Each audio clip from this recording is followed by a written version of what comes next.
الحمد لله وكفى وسلام على عباده الذين اصطفى أما بعد فأعوذ بالله من الشيطان الرجيم بسم الله الرحمن الرحيم ولا تقولوا لمن يقتل في سبيل الله أموات بل أحياء ولكن لا تشعرون صدق اللہ العظیم۔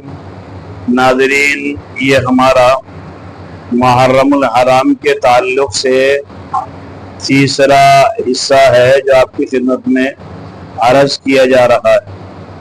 چنانچہ اس سے پہلے 2 حصے گزر چکے، ان میں محرم الحرام کے اندر کرنے والے کاموں کا تذکرہ کیا گیا۔ اب یہاں سے میں چاہتا ہوں 2 دن بچے ہیں۔ 17 تاریخ کا یوم عاشورہ بیٹھ رہا ہے، آج اتوار ہے، پیر منگل، آج 14 تاریخ ہے۔ تو میں چاہتا ہوں کہ محرم الحرام کے تعلق سے اب ان خرافات کے تعلق سے 2-4 باتیں عرض کر دی جائیں جن خرافات کو مستقل رواج دے لیا گیا ہے، اور اگر کوئی ان سے منع کرتا ہے یا روکتا ہے تو وہ وہابی کہلاتا ہے، وہ کچھ اور معلوم نہیں کیا کہلاتا ہے۔ اہل بیت کا دشمن بھی اس کو کہا جاتا ہے۔ ناظرین، محرم الحرام کے تعلق سے مستقل پروپیگنڈے اتنے کیے گئے کہ محرم الحرام کی حقیقت کو پہچاننا مشکل ہو گیا۔ یار لوگوں نے اس پر اس قدر ردے چڑھا دیے، ایران کے تیار کردہ ذاکروں نے، اور مرثیہ نگاروں کا بہترین اور پسندیدہ موضوع یہی رہ گیا ہے۔ یہاں تک کہ گلوکار بھی اس کے اوپر تب آزمائی کرتے رہتے ہیں۔ چنانچہ اس کے اندر مسلسل پروپیگنڈے کے ذریعے سے اس کے اوپر، ان کی حقیقت کے اوپر خرافات کی تہ اس طرح چڑھا دی گئی ہے، اور حقیقی روایات کے اوپر باطل خرافات کے ردوں کو اس طرح چڑھا دیا گیا ہے کہ پہچاننا مشکل ہوتا ہے کہ حقیقت کیا ہے اور غلط کیا ہے، صحیح کیا ہے، غلط کیا ہے، اور باطل کیا ہے اور حق کیا ہے۔ اس کو پہچاننا ہی مشکل ہو جاتا ہے۔ اور ناظرین، یہ پروپیگنڈا چیز ہی ایسی ہے کہ اس کے بلبوتے پر انسان کچھ سے کچھ ثابت کر دیتا ہے۔ چنانچہ اس موقع پر مجھے راحت اندوری کا وہ شعر یاد آ رہا ہے کہ بن کے ایک حادثہ بازار میں آ جائے گا، بن کے ایک حادثہ بازار میں آ جائے گا، جو نہیں ہوگا وہ اخبار میں آ جائے گا، اور چور اچکوں کی کرو قدر کے معلوم نہیں کون کب کس سرکار میں آ جائے گا۔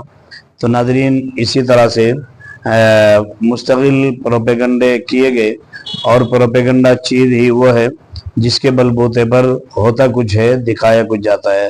چنانچہ یہ مثالیں آج کے زمانے میں تو سمجھنا بہت آسان ہے، میڈیا کا دور ہے کہ واقعہ کچھ رہتا ہے، اس کو گھڑ کر کے بنا کچھ دیا جاتا ہے۔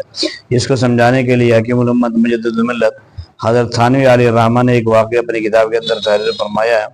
اس سے پروپیگنڈے کی حقیقت صاف سمجھ میں آ جاتی ہے کہ یہ پروپیگنڈا کس کو کہتے ہیں اور یہ پروپیگنڈا ہوتا کیا ہے۔ چنانچہ حکیم الامت حضرت تھانوی رحمۃ اللہ نے اپنی کتاب کے اندر ایک واقعہ تحریر فرمایا ہے۔ واقعہ کچھ یوں ہے کہ 3 چور تھے، ٹھگ جن کو کہا جاتا ہے۔ ان کے استاد نے آپس میں مشورہ کیا اور کہا بھائی ہم چوری کرتے ہیں، پکڑے جاتے ہیں، پٹائی ہوتی ہے، کوئی کام ایسا ڈھونڈنا چاہیے جس میں کام بھی ہو جائے اور کٹائی نہ ہو، پٹائی نہ ہو۔ چنانچہ انہوں نے آپس میں مشورہ کیا اور مشورہ کر کے بھیس بدلا، دیندار والے کپڑے پہنے، داڑھی رکھی، اور وہ کپڑے پہنے جو اس زمانے میں دیندار پہنتے تھے۔ چنانچہ وہ لوگ مستقل الگ الگ طریقے سے چوری کرتے ہیں۔ ان میں سے ایک طریقہ جو تھانوی نے لکھا ہے وہ یہ تھا کہ انہوں نے دیکھا کہ ایک آدمی، بڑے میاں بزرگ آدمی، بکری کا بچہ کہیں سے خرید کے لا رہے ہیں۔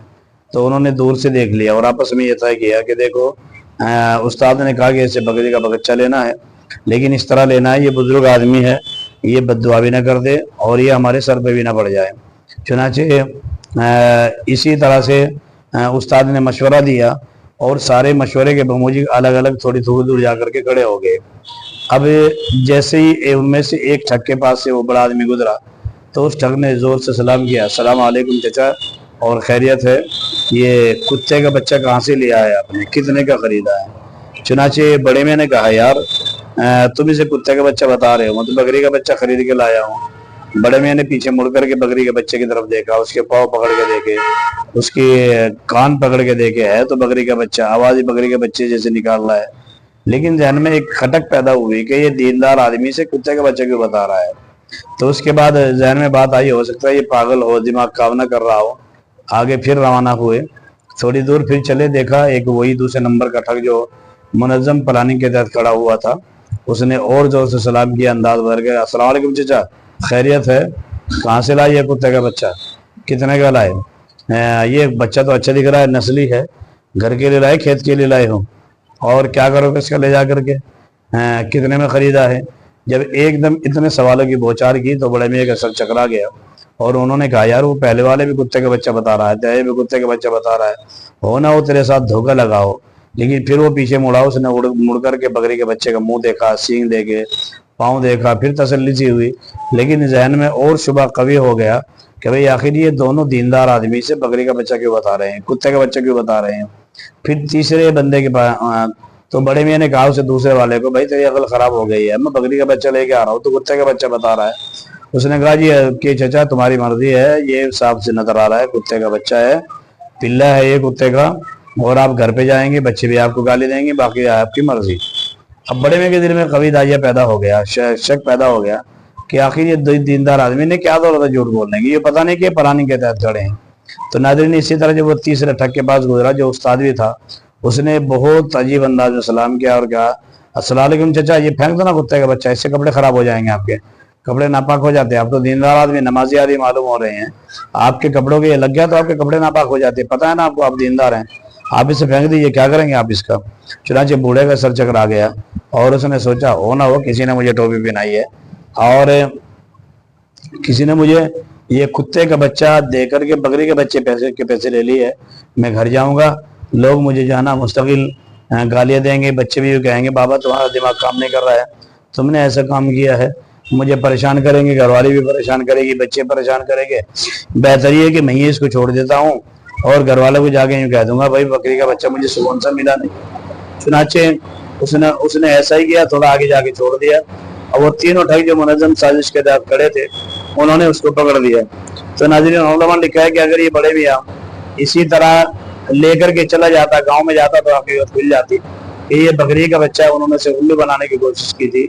इसी तरह से नाज़रीन मुस्तकिल प्रोपेगेंडा भी ऐसा ही है कि इंसान तहकीक में जाने की कोशिश नहीं करता और अंदर घुसने की कोशिश नहीं करता, तफसील में जाने की, ऊपर से सुन करके मुस्तकिल ऊपर से सुन करके यकीन कर लेता है। तो इसीलिए फरमाया कि प्रोपेगेंडा चीज़ ऐसी है जिसके बलबूते पर कुछ का कुछ बना करके दिखा दिया जाता है, जैसे उन ठगों ने यहाँ पर मुस्तकिल बकरी के बच्चे को कुत्ते का बच्चा बताया और बड़े मियाँ से ठग लिया। इसी तरह से नाज़रीन मुस्तकिल मुहर्रम अल हराम के ताल्लुक से भी इतने प्रोपेगेंडे किए गए कि हकीकत को पहचानना मुश्किल हो गया कि मुहर्रम अल हराम किस चीज़ का नाम है और महीने में क्या करना चाहिए, क्या नहीं करना चाहिए, इसकी फजीलत क्या है। उन तमाम चीज़ों से जहन हट करके मुस्तकिल प्रोपेगेंडे की तरफ जहन जाता है। और अल्लाह का नेक बंदा चाहे कोई कितने इखलास के साथ हमें सच बताने की कोशिश करे, हम उन घिसी पिटी बातों को छोड़ करके असल बातों पर यकीन करने को तैयार नहीं होते हैं और एक तरह से हम सुन्नियत से शियत के करीब हो जाते हैं, क्योंकि बहुत से प्रोपेगेंडे हैं। उनमें से एक प्रोपेगेंडा यह है कि मुहर्रम अल हराम ताज़िया, रोने पीटने का, मातम करने का महीना है। एक मकतब ख़ास मकतब फ़िक्र की तरफ से इसमें रोना पीटना किया जाता है, नाला सेवन किया जाता है, अलग तरह के कपड़े पहने जाते हैं, तो इसे मुस्तकिल मातम का महीना समझ लिया गया है, जबकि ये गलत है। तो नाज़रीन इंशाअल्लाह आइंदा मैं चौथे हिस्से में जिक्र करूँगा कि ये किस चीज़ का महीना है, क्या करना है, वो तो पहले मैंने आपको बता ही दिया था। अब इससे मुझे खुराफात जिक्र करनी है इंशाअल्लाह। चौथा हिस्सा और पांचवा हिस्सा जिक्र करके हमने इस मज़मून को इंशाअल्लाह ख़त्म कर देंगे, बाद फिर तफसीर वगैरह शुरू करेंगे इंशाअल्लाह। अस्सलामु अलैकुम व रहमतुल्लाहि व बरकातहू।